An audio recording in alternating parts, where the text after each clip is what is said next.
got a solo episode today, and there's a few things going on in the world of Jake and the wider kind of macro environment that I thought would be really interesting to talk through. So, like I've done in the past, 3 subjects, and I'm just going to break them down how I see things today. So, the first is ETFs, and particular BlackRock. The ETF market is a very, very, very interesting development when it comes to Bitcoin. And there's lots of nuance to what it actually means, in my opinion. But the really short story is nothing beats Bitcoin in self-custody. So if anyone out there is considering buying Bitcoin via an ETF, ask yourself the question, why am I not doing this myself? And if you don't, you miss what is essentially one of the superpowers of Bitcoin, which is the ability to self-custody. So you can take this digital asset, you can put it in a place that only you can control, and it can't be taken from you, and it cannot be debased on the back end. So it's a reduction of counterparty risk for the store of wealth that has never been accessible to humans ever before. It's an extraordinary innovation, and by not asking that simple question, can I do this myself, or why am I not doing this myself, then you're missing one of the superpowers of Bitcoin. Let's move aside from that and have a look at what you can actually do otherwise and why people are doing this. So I got sent something this week that was BlackRock in full Pac-Man mode. So if you think about Pac-Man, that old school computer game, there's that thing coming along, just eating everything, right?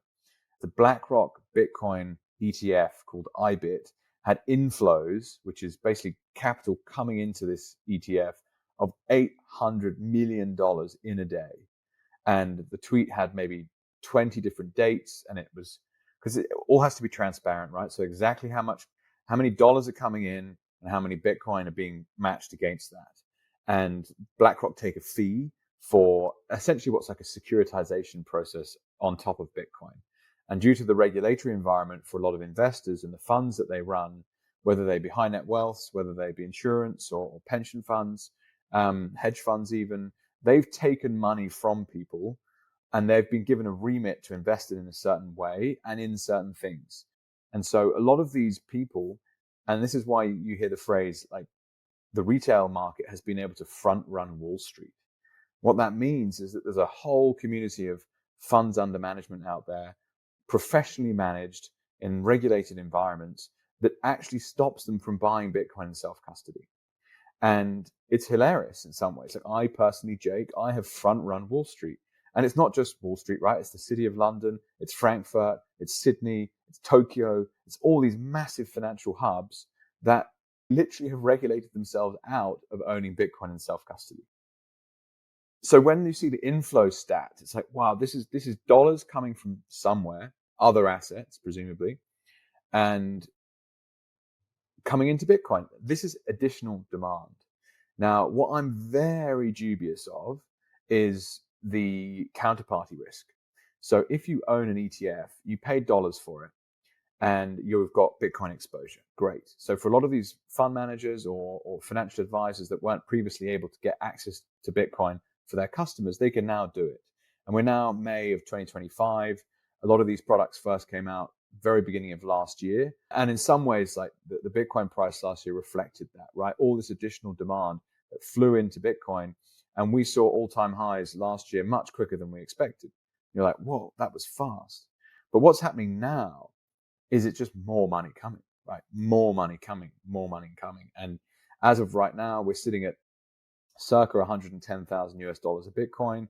We entered price discovery again for the first time in a few months, i.e. the price broke out above the previous all-time high for a period of time. And I mean, this is magic to me. This is, as a Bitcoin advocate, as a Bitcoin holder, as someone who's adopted it as a savings technology, it's like, this is what we've been waiting for. It's like, come on, let that price run. Now, of course, we can speculate, like, where's it going to go, on what timeline. Anyone that predicts price and time is basically going to get it wrong. Always try to remember this idea that, all models are wrong. Some are helpful, most are dangerous. And so I like thinking about this kind of stuff on a much more macro level. It's like, okay, digital scarcity has been created for the first time, and that is Bitcoin. And Bitcoin is a representation of that we've never been able to use before. And I've discussed in the past something called a Veblen good. So if you think about a Gucci handbag, and there's only 5 of them in the world, and actually there are people out there that if it only costs 20 grand, they'll be like, whatever. But if it's 200 grand, then they'll buy it. I.e., the demand and price, the price goes up instead of down. And you're like, whoa. So as the price gets more expensive, the demand increases, which is the inverse of what a normal supply demand curve would do.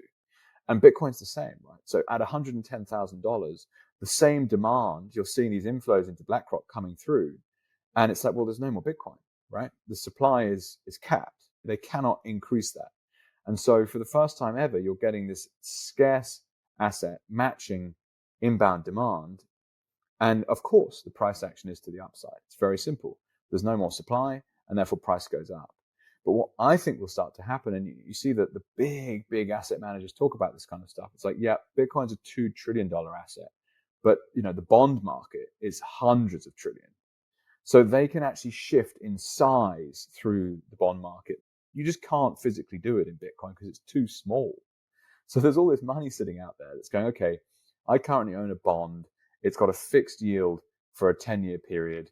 The real rate of money inflation means that I'm actually getting back less purchasing power, and it's a shit investment, essentially.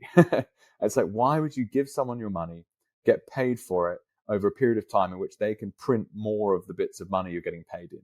Like, doesn't make sense. And even, I won't bang on about this, but like the idea of a negative interest rate is completely insane. Anyway, these ETFs, they're an interesting representation of demand for Bitcoin that isn't actually able to access Bitcoin itself. And that to me is fascinating. Okay, cool. So there's all this money out there that would like to own Bitcoin but previously couldn't. And maybe they've got a bit of a taste for it, and they're coming back, and they're coming back. But what are my fears? Well, my fears are, as I touched on before, the counterparty risk.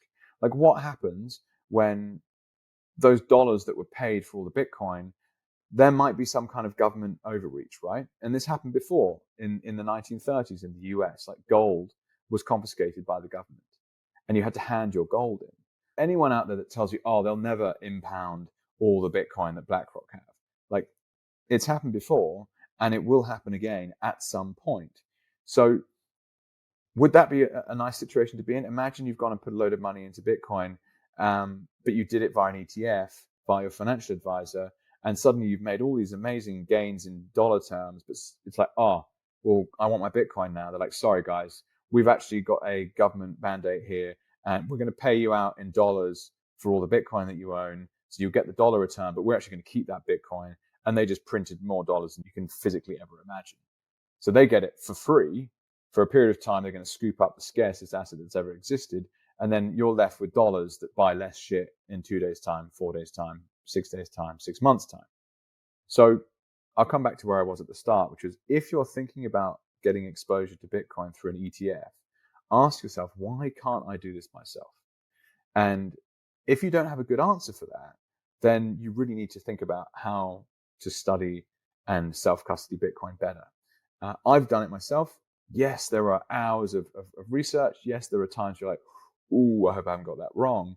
But I now have an extraordinary sense of peace and calm when it comes to the safety of my wealth, because I'm like, cool, it's in Bitcoin self-custody. It's almost impossible to get. And that for me is an incredibly powerful thing. So how do I kind of wrap this one up? It's like, I love seeing news articles of ETFs pumping demand for Bitcoin, but I would love to temper that with, what are you actually buying? And there's basically, there's a derivative of Bitcoin that's been developed here, which it claims is a one-to-one backing, right? All of these regulators are insisting on the providers of these products that they do it. There's no rehypothecation. There's no leverage in there. It's literally like you put 100 grand or 10 grand or $1 into an ETF, and they have to buy the Bitcoin on the back end, or at least that's what they're supposed to. Now, is that always going to be true? I don't know. Is that something that you should look into? Absolutely. But yeah, so BlackRock, the Pac-Man.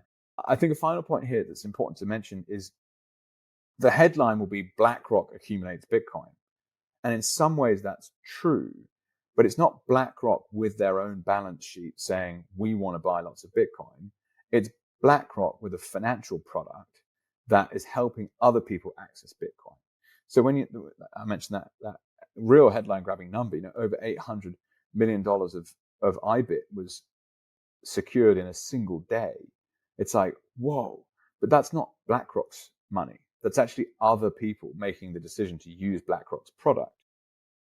And so it's like, I actually think it's a much more interesting reflection rather than the largest asset manager in the world deciding to buy a bit of Bitcoin, which is inevitably going to be the case. At this stage, I don't know if they own Bitcoin on their balance sheet.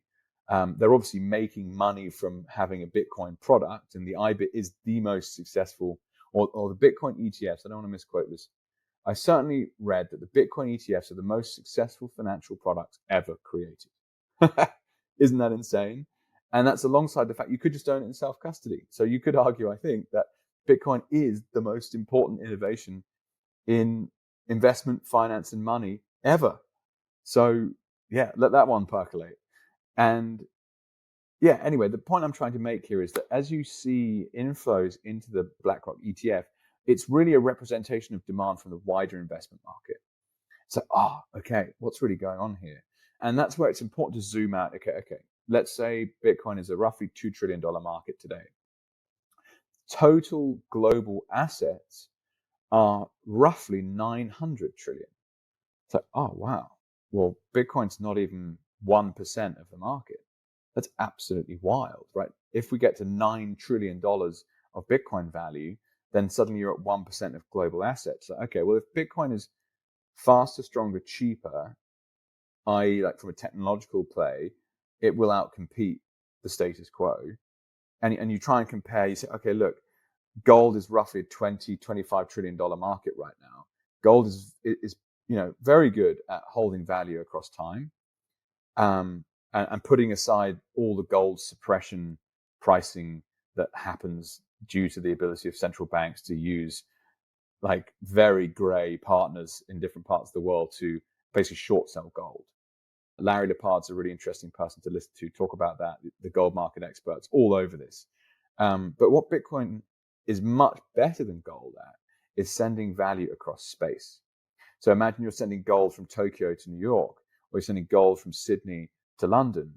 It's like, it's going to take time. There's a lot of cost involved because you've got to protect it on the way there. It's very hard to split up. It fails essentially at sending value across space. Whereas Bitcoin, you can send a decimal place of it at a fraction of a second anywhere in the world, as long as someone's plugged into the Bitcoin network. You're like, whoa, I mean, this is a game changer. And so global assets, 900, roughly. Well, 1% of that, 9. Bitcoin, 2. Do you bet that Bitcoin is going to be better at doing what gold does than gold? Yes. Okay, so you've got a $20 trillion market cap to go after. You're already at 2, so you're taking 10% of that market. Could it get to 50? Yeah, I think it might well easily get to 50 because gold doesn't even send value across space. Okay, well, that's already massive upside from here. And then you look at the global market for assets, like, oh my God, Bitcoin is so tiny compared to everything else that currently exists. And I personally believe it's much better at store of value than housing. So the real estate market's going to get absolutely trashed. The bond market's going to get absolutely trashed. And those two, for me, are the first ones who are like, come on, like people are dropping investment properties to buy Bitcoin. People are dropping bonds to buy Bitcoin. And those are hundreds and hundreds of trillions of dollars of value. Long story short, hyper bullish. And using this kind of macro lens helps to do that. But it's like, okay, what the ETFs really represent is people who have regulated themselves out of owning Bitcoin in self-custody, or perhaps don't want to take the risk of holding the keys themselves. There are additional reasons why you wouldn't do it, don't get me wrong. And that's what I find exciting about the ETFs. I just hope, touch wood, that they don't get rug pulled in some savage way, what happened with gold in the 30s in the US.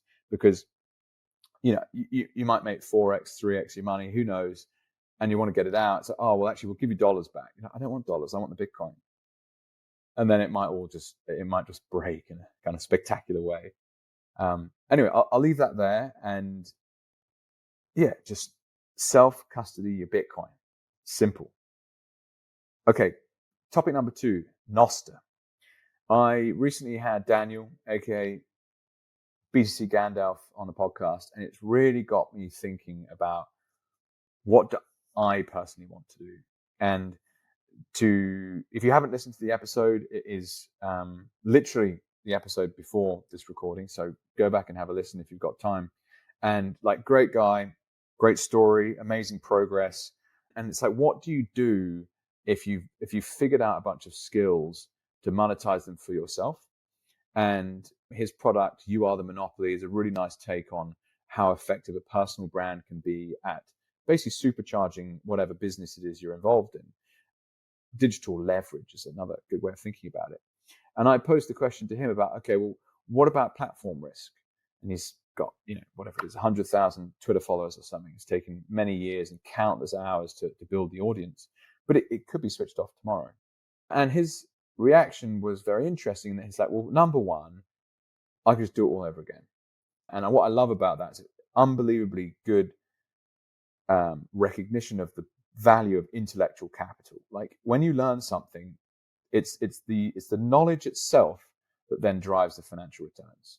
So we should always be investing in ourselves in that sense, acquiring new skills, figuring out stuff, getting it wrong, trying again, getting back up. Fuck, it didn't work. Try again. And he was very bullish on email. And I've seen this strategy from quite a few digital marketers, where they're basically using Twitter to top of funnel, catch attention, get people into their ecosystem with a tweet or with a short form clip of some kind of meme. And before you know it, you're in their kind of ecosystem, and you can end up on Shopify, or you can end up on Gumroad or something and buy a course. Or in Daniel's case, he has a program for developing people's personal brands, and it's a consulting service. And it's something I might well personally do. Year one for me is all about the content with the podcast, but ultimately it's a media business. And I would like to figure out, well, what are the strategies that I actually would like to fit into my life and also create some value for people. Anyway, this idea that, oh, don't worry, I can use my Twitter and I can just build it all over again. It's like, oh, that'd be a fucking shitload of time you've just lost in some ways. Yes, you got the knowledge, but like, what a lot of effort for someone else. There's basically a big risk there, in my opinion. Yes, you can get people's emails, and yes, they are an excellent way of communicating, and it's something that I'm also interested in looking at myself. But it's like, hello, we got this Nostr thing, right? And in particular, Daniel was like, just really focus on one thing. And it's making me think, well, if I was asked that question, if he was coaching me, what would my one thing be? And I know it's Nostr, for sure. And you're like, okay, why? Or what's stopping you? The thing that stops me is like, it is actually, frankly, someone like Daniel. He's like 90,000, 100,000 Twitter followers. He's now got a digital audience that he's helping to leverage and create a digital business with, that he can go anywhere in the world. This all sounds awesome. You're like, great. And, there's hundreds of millions of active users on X. And it's just obviously a strategy that works. And you're like, Nostr, tiny. I mean, last time I looked, 25 to 30 or maybe 50,000 daily active users. And the delayed gratification that you'd be required to embrace when really going, like, if it's like all in on one, okay, all in on Nostr, it's like, well, there's no one really using it right now. And therefore you're walking away from like big audience size, and perhaps even walking away from the marketplace for ideas. Like, is that the right call? Is to like head to this niche or smaller part of the internet, this thing we call Nostr, and hang out there and not force, but like focus your attention there. And I actually just posted a note about this. It's like, well, what do I think that I could do if Nostr is the one, and you wanted to really focus on that? Well, you could release podcast episodes a day early. I've seen Knut and Luke doing that quite effectively on their podcast. You could have Nostr exclusive content, and you could start to really think about some of the different business models. Like, I really love this idea of Sats flow as that's like the primary goal of the business operator today, is to build a business that is earning in Bitcoin. And if you can do that at a profitable rate, then you are just scooping up Bitcoin from the marketplace that you can then keep in your treasury reserve and use to build your business or pay out dividends or just literally hold Bitcoin. And it's like, well, hello, Nostr's like Zaps, right? Imagine if you could create a very successful account in Nostr that's actually getting paid in Bitcoin like all day long for that content. And this is, of course, the dream and the vision of Nostr. But I think like when I come back into myself and really think about what do I personally need or want, it's like, well, I know that I love talking to people. I know that I love telling stories. I know that I love listening to good stories. I love people's decision making. I love conversation as an art in a sense. And I for some reason in particular, it's the ultra long form men speaking. It's like you can't hide, right? And let's talk about the hardest possible things. What is the most controversial? Why is it the most controversial? Tell me something I didn't previously know. Question status quo. Figure out what is a better way of doing things. And if the podcast is the center of everything, I don't think that it's a rational decision at this point not to post on RSS feeds and therefore to iTunes and to Spotify and to Fountain, for example. And equally to not post on YouTube and X and Rumble when you're already creating the content seems foolish. And I'm fortunate to be in a position where I've got Michael, my producer, shout out, and Pat, my editor, shout out. Great guys. We're building an awesome little team. It's not hard to post across multiple platforms at the same time, the same content. It just takes time. So there's some work involved, but it can be done. But I think what Daniel's conversation has really jolted in me is the idea that you've got to go be social on these platforms, right? You can't just post stuff on Instagram and get big. You can't just post stuff on X and get big. You've actually got to spend time on there, commenting and liking and hanging out and doing this and doing that. It's like, well, I don't want to do that on a platform that's going to rug pull me. You know, if I'm going to have conversations that the powers that be, if we're kind, don't want to hear, then it's just a matter of time that you get rug pulled. Either you get shadow banned in some way, or your account's just straight up like, you failed to meet the community guidelines, you're gone. And so when I think about this from a capital allocation perspective, I like to think this through, as you guys will know if you've listened to this podcast. Humanistic, intellectual, and financial capital as the wider buckets. As a podcast, a fledgling podcast, like what's the best thing long term? It's like, okay, well, what if you could delay gratification for 5 years? I mean, that's what Daniel said. He spent 5 years building his Twitter audience. I mean, it's not a short amount of time. And I'm sure he was a character I came across, way back in 2020, and we're just banging about Bitcoin all day long on Twitter. Awesome. And good for him to have built this. Like, really, congratulations and awesome progress. But for me sitting here now, it's like, okay, well, Nostr is this new thing that might not have the eyeballs that the traditional media businesses or the status quo digital monopolies currently have. But what does it have? Well, it has the building blocks and the ingredients for something radically better than the status quo. And so in particular, it's obviously this idea that you can't be censored. Because the information that is floating around the Nostr protocol is spread in such a way that, you can just use a different client. And therefore, it's very, very hard to suppress an account. And that in itself is enough, I think. It's like you can't be switched off. It's like, brilliant. What would be the point in going somewhere where you can? And it's like, how much self-censorship is going on for someone like Daniel? Like, I'd love to ask him this question. Is that Twitter audience so valuable that they're not talking about things that they would like to talk about? And maybe it's even subconscious. They might be like, I can't mention that because, I might lose my account. Because Nostr, you don't have that. And that's, I think, one of the reasons why you spend time on Nostr, the experience is different. Not only you don't have the kind of clickbaity, algorithm-driven, like hate bullshit that flies around where it's just like, oh my God, am I talking to a robot? Or like, why am I so angry? And I don't get the same like dopamine low after, you haven't been played with by the software product. That in itself is a great experience that's definitely better. I think it's this whole idea of like power back to the people. It's like the user is the center of Nostr. And so if you're the product, if the product is free, you're the product. And so that's why it's been an interesting experience posting content on Nostr. It's like, okay, well, actually you have to have a Nostr build account.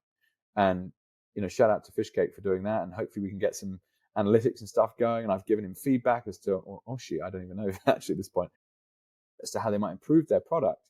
It's a collaboration because I need it, right? I want to know, like, where's my content going? Who's seeing it?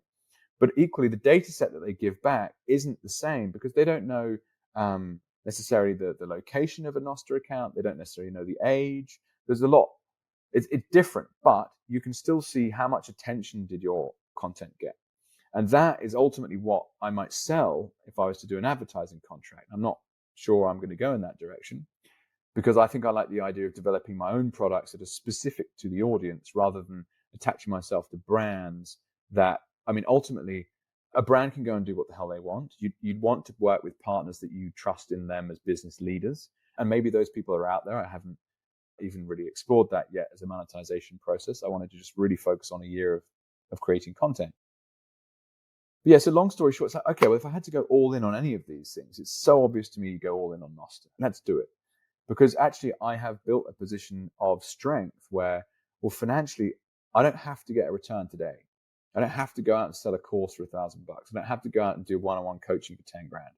I am an investor and I've made some excellent investments. And those financial capital positions have given me the time to then go and do what I'm now actually iterating for the first time and explaining almost to myself is invest in my intellectual capital for Nostr. Go and figure this thing out, learn about it. And actually, a person who came to mind, Alex Svetsky, shout out to him. He's going to be coming on the podcast very soon, is building a business, Satlantis, on Nostr. And it's just I really thought to myself, that's the kind of ballsy shit that entrepreneurs do. It's like you adopt a fledgling protocol that everyone's like, what is it? It's pointless. I much prefer to keep my Twitter account and do something different and improve the status quo. And suddenly we'll all be using Satlantis and we don't even realize how or why. It's just better. And that, I think, is what's so exciting. It's like the maybe it's some anxiety, some self-doubt. You question yourself. It's like, is this really like the thing I should be doing with my time? And it's obvious to me, like, yeah, crack on, mate. Absolutely go for it. But you still have those moments of, am I completely mad? Maybe I can link it in the show notes. Corn DeLorean, I hope to get you on the podcast at some point, but great meme that they posted recently with, I can't even explain what it was, but if you've ever played Jenga, like with your kids, you have 3 blocks and 3 blocks and 3 blocks and 3 blocks. And it was an image of like a circle of Jenga blocks with just one Jenga block at the bottom. And it was like, this is the platform risk of social media. And he had an arrow at the bottom to like X and Instagram. So all these people that think they've built themselves a valuable empire have actually built it on this one Jenga block that at any point could be whipped from underneath them. And just, it's a great meme because it's exactly what I've been thinking about. And it's like, well, obviously you want to be focusing your time, which is the only thing more scarce than Bitcoin, on something where your time can't be stolen. And that is Nostr. Boom. Final one today is completely different. So have you ever heard of the term Feng Shui? I must admit, I hadn't really looked at anything like this very closely until recently. It's a term that I heard about, 20 years ago as a kid growing up. But I have been looking very closely at the potential to buy some land and build a family home. And this would be a real estate investment. It is an area in which I am not an expert. If anything, I have made real estate investments in the past and they went poorly. So I'm not a very good real estate investor. And that makes me quite hesitant, if I'm honest. But my aim is I really want a family home.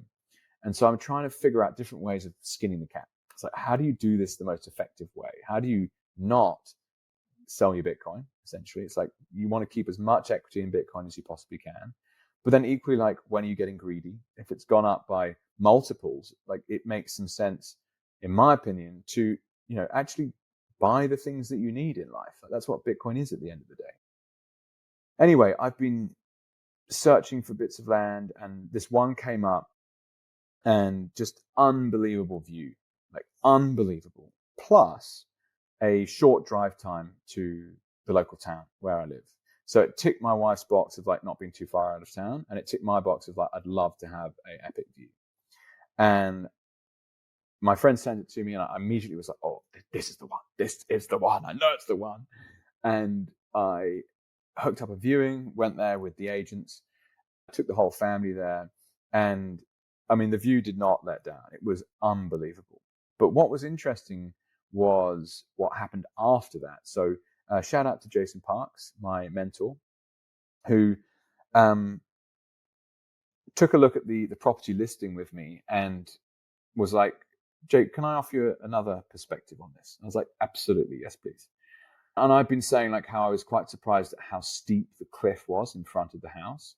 And I was talking about how the road was pretty noisy out the back, and there wasn't therefore all that much land to potentially build on the top of this hill. And it was right at the top of my price range. And I'm putting aside half of what Jason and I talked about, because that's not necessary for this point, but the art or the study of Feng Shui is basically it's an Eastern philosophy that I believe started in China, but Jason has spent time with the Shaolin monks, was a civil monk himself for many years, and is an expert in energetics. And it just was such a revealing conversation to have. But first of all, when someone builds on a piece of land, the energy and nature are messed with in some way. So even if you come along and you find a really old house and you're like, I'm going to bring fresh vibe and I'm just going to knock this whole place down and we're going to revamp it and give it a new lease of life, it's still the imprint of the previous work that was done remains with the land. And so he spent a lot of time talking me through the dwelling that was currently there. And it's an old house built in the 80s. And to my wife and I would just like, let's knock it down and start again. But he's talking about the colors of this house. It's like brown brick, brown on brown on brown, represents stagnancy. And he's like, well, and look at all the jungle in front. Like nothing's been done there for years and years and years. This property is very stagnant. Like who has owned this and let it get to this state? And basically shaking that energy of stagnancy would be very, very hard. And you might put a lot of time and energy and effort into it, but it would slowly but surely seep back. And he spoke through the energy of the road, which was right behind the property, basically the driveway, short driveway into the back of the house. And that is essentially like a river of water, right? And that water is coming in off the road into the back of the property. And then the front of the property is all glass. So there's nothing holding it to support it. Basically, this water is just shooting straight out the front of the house and down the cliff. And it would be like living at the top of a waterfall from an energetic perspective. And he said it'd be very, very hard to hold together relationships. And he then started looking through the foundations of the house and the other pictures, and he found all of these open beams that were chopping rooms up, including one over the primary bedroom, right down the middle of the main bed. And in his view, that would be a sign of the relationship being cut for whoever or whomever might be in that house. And you're like, well, I mean, married, 3 kids, very happily so. Like, I don't want to be building a house where I'm on top of a energetic waterfall that might chop my relationship up. But there are things that, to me, as someone who's not studied Feng Shui and is not yet as sophisticated in energetics as they would like to be, this stuff was just not even close to being obvious to me. I didn't even think about it, right? I just turned up, I was like, banging view. This would be epic. How do I get it? And I did have some concerns about the road and some concerns about the cliff, but this all just was much, much richer context for what you might be able to do there. And it's like, okay, well, obviously I don't want to be building a place that is supportive and safe for a young family to grow and learn and try and fail and try again. The final piece that he mentioned that really was a bit of a shock, to be honest, was like it's on a triangular block. And he said triangular blocks are the worst like literally the very worst to build property on. And I couldn't say exactly why, but he's like, this is the kind of block that like people will get cancer and die. The triangular block is the worst thing you can possibly build on because of the outcomes that are created when you have that. And you're like, oh wow, I mean, obviously we don't want that either. So, when you're trawling through real estate options, you're looking at this and looking at that, and there's all these other different metrics that I'm interested in, and also features, right? I don't want to have a moldy house. I don't want to have any cell towers nearby. I don't want any big pylons or anything. And I want to build a specific low tox, healthy home with techniques like passive house and hempcrete as the material. And that's all great, but like, what about the energetics overlay that I've just talked through? So yeah, the reason to share this is just a really interesting experience I had this week in a field that I had no idea about, and helped me make a decision. And the decision was, this is not the right place. Now, from a Feng Shui perspective, what should I be looking for? Well, first of all, a square block, much stronger position to build from. And what Jason taught me through and taught me was that you want to have the road not running at the back of the house, but at the front of the house. And it's like wealth should flow towards you and then carry on. And it's just this overall idea of like, you want the property to be supportive from an energetics perspective. And if it isn't, there will be externalities that you won't want. And so if, like me, you're trying to build a life that is optimized for vitality, longevity, parenthood, freedom, and health, you're like, well, you need to think about these things, basically. So that was a big lesson for me this week. And from now onwards, I will, when it comes to real estate specifically, I will be much more interested in that, almost as like a first port of call. So, okay, I've got 5 options here. Let's take a look at all of them. Which ones feel right? Which ones feel wrong? And so, yeah, absolutely, I would advocate for this. Find a Jason, find someone that can help you from this perspective. And at the end of the day, you're the decision maker, right? It's your fault if it goes wrong, and it's your win if it goes well. But if you haven't overturned every option on the way to finding out if it's a good idea, that's on you. And this was just a brilliant example of like, you can still ask more questions. You can still look deeper. You can still get advice from more people. And I wish I'd done it sooner, because there's so many properties that I've looked at in the last 6 to 8 months where none of them would have been right. His final comment was like, the right place will turn up at the right time. And you're like, oh, it's so annoying, right? You're like, I really don't want that to be true. I want it to be like fixed now, because I really want a family home. But equally, this is perhaps that process of like living in the pain slightly. It's like, okay, well, we have built ourselves this great place of buoyancy, due to a predominantly digital wealth strategy, right? Go anywhere we want, really. But also there's this yearning for land, for a home. And yes, your house doesn't have to be your home, but right now, that's just, if there was one thing I wasn't going to buy that wasn't Bitcoin, it would be a house of some form. Anyway, a work in progress and an insight that's hopefully enjoyable. Feng Shui is something I'm going to learn a lot more about. That ends today's podcast, obviously. And as always, any questions, reach out. Love to hear from you. Thank you so much.